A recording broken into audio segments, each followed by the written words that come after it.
Good morning बच्चों। आज मैं आप लोगों को कृषि विज्ञान में भू परिष्करण टिलेज के बारे में बताऊंगा। भू परिष्करण किसे कहते हैं या भू परिष्करण की परिभाषा क्या है। भू परिष्करण टिलेज, भू परिष्करण बीज को बोने के लिए खेत को तैयार करने या बीज बोने के बाद फसलों के जम जाने पर उसमें खरपतवारों के जम जाने पर खरपतवारों से मुक्त करने तथा भूमि को ढीला रखने के उद्देश्य से बीज बोने से लेकर के फसल की कटाई तक जितनी भी क्रियाएं की जाती हैं उसी को ही हम भू परिष्करण कहते हैं। बीज बोने के लिए भूमि को तैयार करने तथा फसलों की वृद्धि के समय मृदा को खरपतवार रहित एवं ढीला रखने के उद्देश्य से की गई संपूर्ण क्रियाओं को ही भू परिष्करण या कर्षण कहते हैं। अब आपका है कि भू परिष्करण के अंतर्गत कौन कौन सी क्रियाएं सम्मिलित होती हैं। जैसा कि आप जान गए हैं भू परिष्करण कब होता है, भू परिष्करण कब किया जाता है या भू परिष्करण किसे कहते हैं। तो भू परिष्करण के अंतर्गत निम्न तरह की क्रियाएं सम्मिलित होती हैं, जैसे जुताई। बीज को बोने के लिए खेतों की जुताई करने को भी हम भू परिष्करण क्रिया के अंतर्गत मानते हैं। दूसरा है हैरो चलाना या मिट्टी पलट हल चलाना, जिससे कि खेत की मिट्टी उलट पुलट जाए या मिट्टी भुरभुरी हो जाए तो खेत में हैरो चलाना भी भू परिष्करण की क्रियाओं के अंतर्गत आता है। तीसरा है कल्टीवेटर चलाना या देसी हल चलाना, जिससे कि भूमि की जुताई हो जाती है, उसे हम भू परिष्करण के अंतर्गत लेते हैं। तीसरा है पटेला चलाना। पटेला चलाना, बेलन चलाना, जिसे आमतौर पर या गांव में हेंगा भी कहा जाता है। पटेला चलाने या बेलन चलाने से मिट्टी समतल हो जाती है तथा मिट्टी में जो नमी मौजूद होती है वह एक परत के रूप में जम जाती है तथा वाष्प के रूप में उड़ने नहीं पाती। तो पटेला चलाना भी भू परिष्करण की क्रिया के अंतर्गत ही आता है। अगला है निराई गुड़ाई करना। जब खेतों में खरपतवार जम जाने पर उसकी कुदाल, फावड़े या खुरपी द्वारा निराई गुड़ाई की जाती है, तो यह क्रिया भी भू परिष्करण के अंतर्गत आती है। तो भू परिष्करण के अंतर्गत निम्न क्रियाएं सम्मिलित होती हैं। नंबर 1 जुताई करना, हैरो चलाना, कल्टीवेटर चलाना, पटेला चलाना व फसल की निराई गुड़ाई करना। अब है भू परिष्करण के प्रकार। Kinds of tillage. भू परिष्करण कितने प्रकार का होता है? भू परिष्करण 3 प्रकार का होता है। पहला है प्राथमिक भू परिष्करण या प्राइमरी टिलेज। यह क्रिया सामान्यतः बीज बुआई के पहले की जाती है। बीज को बोने से पहले खेत को अच्छी तरह से जुताई करके बेलन या पटेला चला करके समतल कर लिया जाता है तथा खरपतवारों से रहित कर लिया जाता है, तो उसे हम प्राथमिक भू परिष्करण या प्राइमरी टिलेज कहते हैं। दूसरा है द्वितीयक भू परिष्करण या सेकेंडरी टिलेज। द्वितीयक भू परिष्करण क्या है? द्वितीयक भू परिष्करण में अधिकांशतः बीज बोने के बाद जो भी क्रियाएं की जाती हैं, जैसे फसल की निराई गुड़ाई करना या फसलों को खरपतवारों से मुक्त करने के लिए उन्हें खुरपी, फावड़े, कुदाल इत्यादि यंत्रों द्वारा निकालने को ही हम द्वितीयक भू परिष्करण या सेकेंडरी टिलेज के नाम से जानते हैं। तीसरा है आपका तृतीयक भू परिष्करण या थर्ड स्टेज टिलेज। तृतीयक भू परिष्करण, तृतीयक भू परिष्करण में वे सभी क्रियाएं आती हैं जो कि फसल की कटाई के बाद की जाती हैं।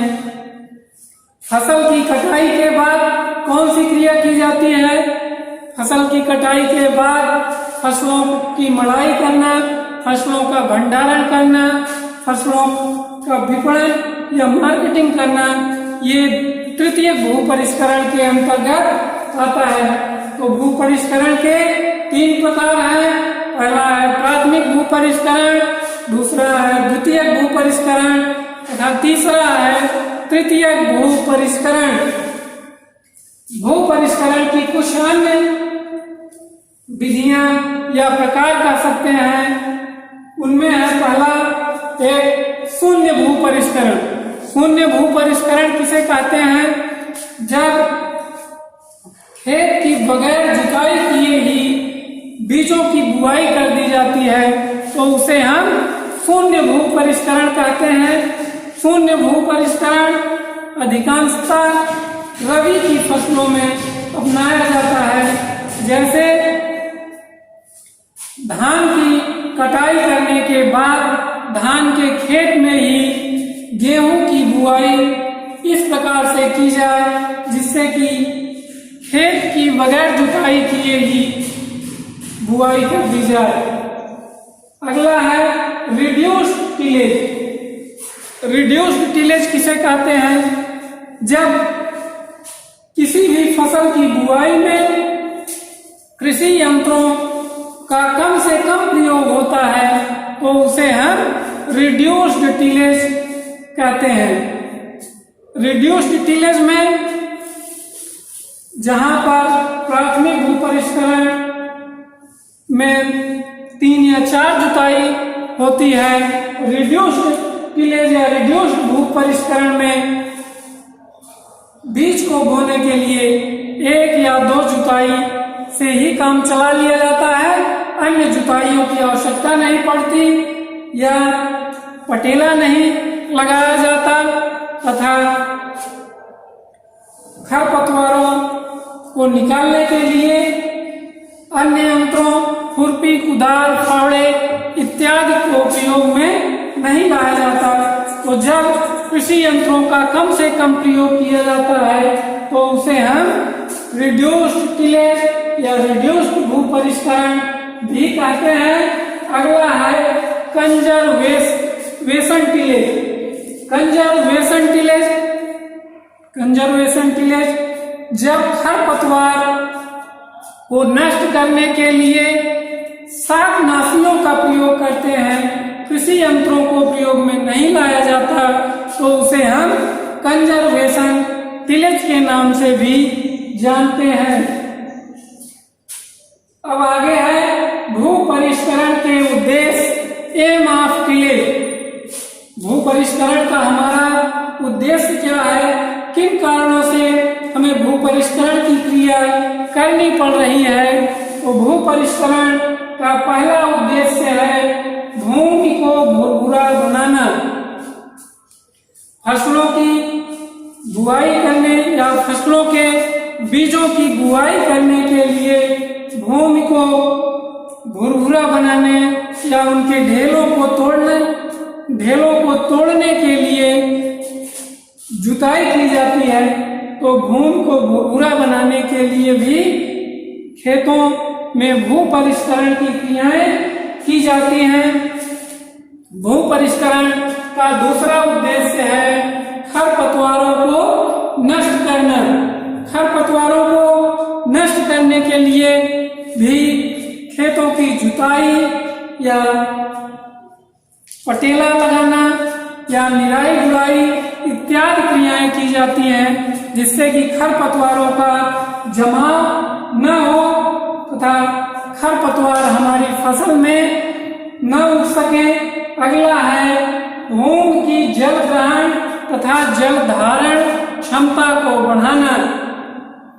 जब खेत की जुताई, निराई, गुड़ाई इत्यादि क्रियाएं हो जाती हैं तो उस भूमि की जल धारण क्षमता या जल को ग्रहण करने की क्षमता बढ़ जाती है तथा भूमि में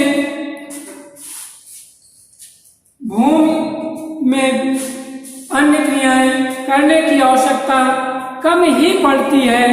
तो भू परिष्करण के उद्देश्य में तीसरा है भूमि की जल ग्रहण तथा जल धारण क्षमता का बढ़ना। इसलिए भी भूमि की भू परिष्करण क्रियाएं की जाती हैं।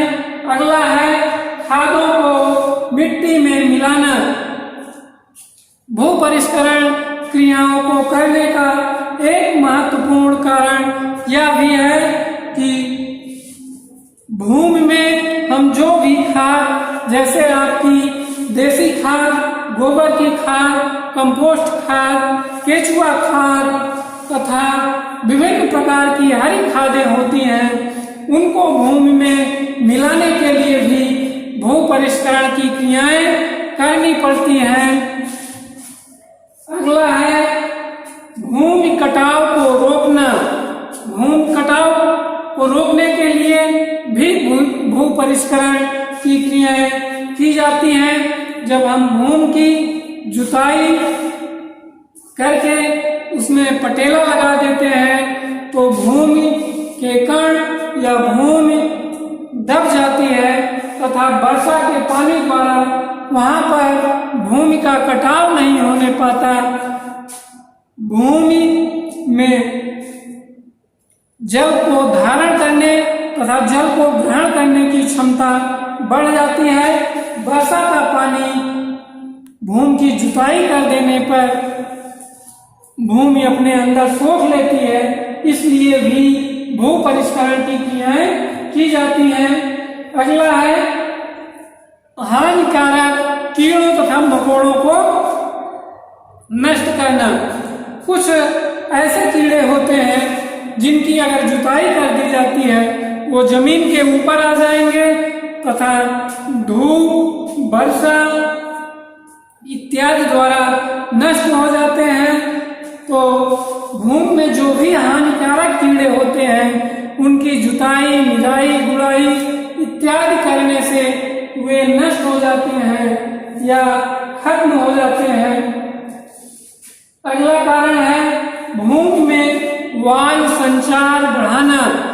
जब भूमि की निराई, गुड़ाई, जुताई हो जाती है तो भूमि के कण आपस में एक दूसरे से अलग हो जाते हैं तथा उनके बीच वायु, जल इत्यादि का संचार बढ़ जाता है तथा भूमि में कोई भी बीज या फसल अपनी अच्छी वृद्धि करने लगता है। तो भू परिष्करण के उद्देश्य में अगला कारण हमारा है भूमि में वायु संचार बढ़ाना। अगला कारण मृदा संरचना में सुधार।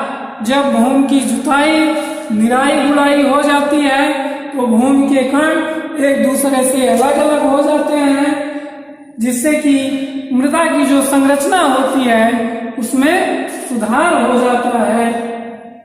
अगला है मृदा ताप में नियंत्रण। मान लीजिए कि किसी भूमि या जलवायु में गर्मी अधिक है तो उस भूमि की जुताई कर दी जाती है। जब भूमि के कण एक दूसरे से अलग हो जाते हैं और भूमि जोत दी जाती है तो उसमें जो भी गर्मी होती है वो भाप के रूप में या तो उड़ जाएगी या वर्षा होने पर उसमें पानी चले जाने पर भी भूमि के ताप में कमी आ जाती है तथा मृदा संरचना में सुधार हो जाता है। अगला है भूमि से वाष्पीकरण रोकना। भूमि से वाष्पीकरण रोकना यह भी भू परिष्करण का एक उद्देश्य है। जैसे कि कोई भूमि है, जब उसकी जुताई कर दी जाती है, जुताई करने के बाद उसकी पटेला, हेंगा या बेलन द्वारा उसे समतल कर दिया जाता है, उसके कणों को दबा दिया जाता है। जब कण समतल हो जाएंगे, दब जाएंगे, तो उनसे वाष्प का उत्सर्जन नहीं होगा तथा भूमि में नमी भी सुरक्षित रहेगी। वह भूमि से या जो भी हमारी भूमि है उससे वाष्प का उत्सर्जन नहीं होगा, वाष्पीकरण नहीं होगा। अगला कारण है भूमि के पोषक तत्वों में वृद्धि। भूमि के पोषक तत्वों में वृद्धि, जब हम भूमि की जुताई, निराई गुड़ाई इत्यादि करते हैं तो भूमि में विभिन्न तरह के खरपतवार तथा पुरानी फसलों के ठूंठ इत्यादि कट करके सड़ गल जाते हैं और वो हमारी भूमि में पोषक तत्वों की मात्रा में वृद्धि कर देते हैं। तो भू परिष्करण के उद्देश्य में हमारा पहला है भूमि को भुरभुरा बनाना, खरपतवारों को नष्ट करना, भूमि की जलधारण तथा जलधारण क्षमता को बढ़ाना, खादों को मिट्टी में मिलाना, भूमि कटाव को रोकना, हानिकारक कीड़े मकोड़ों को नष्ट करना, मृदा में वायु संचार बढ़ाना, मृदा संरचना में सुधार करना, मृदा ताप का नियंत्रण करना, भूमि में वाष्पीकरण को रोकना, भूमि के पोषक तत्वों में वृद्धि करना। अब है भू परिष्करण के प्रभाव। किसी भी भूमि में भू परिष्करण को करने से या न करने से कौन सा प्रभाव पड़ता है, भूमि अच्छी हो रही है या खराब हो रही है, उसी को हम कहते हैं भू परिष्करण के प्रभाव। पहला तो सामयिक प्रभाव। भू परिष्करण का सामयिक प्रभाव, जैसे तुरंत भू परिष्करण को करने से, जुताई, निराई गुड़ाई करने से कौन सा प्रभाव पड़ता है, जैसे कि भूमि में फसलें उगी हुई हैं और उसमें खरपतवार उगे हुए हैं, तो वहां पे ये आवश्यकता है कि भू परिष्करण क्रियाओं जैसे निराई गुड़ाई करके उनके खरपतवारों को निकाल दिया जाए। यदि खरपतवारों को समय से निकाल दिया जाता है तो हमारी फसल अच्छी हो जाएगी तथा हमारी जमीन में वायु संचार बढ़ जाएगा, जमीन या मृदा की संरचना में सुधार हो जाएगा। और यदि ऐसा समय पर नहीं होता है तो फसलों की वृद्धि, विकास रुक जाएगा या फसलों से हम अच्छी मात्रा में उपज नहीं ले पाएंगे। तो ये भू परिष्करण का सामयिक प्रभाव होता है। अब अगला है मृदा पर प्रभाव। मृदा पर प्रभाव, मृदा पर कौन सा प्रभाव पड़ता है?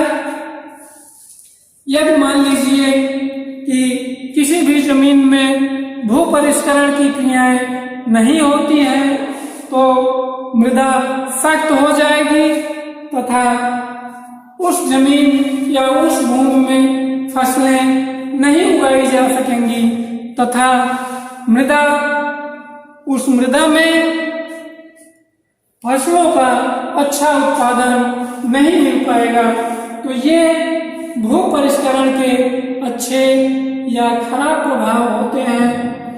तो ये रहा आपका भू परिष्करण। भू परिष्करण की परिभाषा, डिफिनीशन, भू परिष्करण के प्रकार, भू परिष्करण का हमारा उद्देश्य और भू परिष्करण के प्रभाव।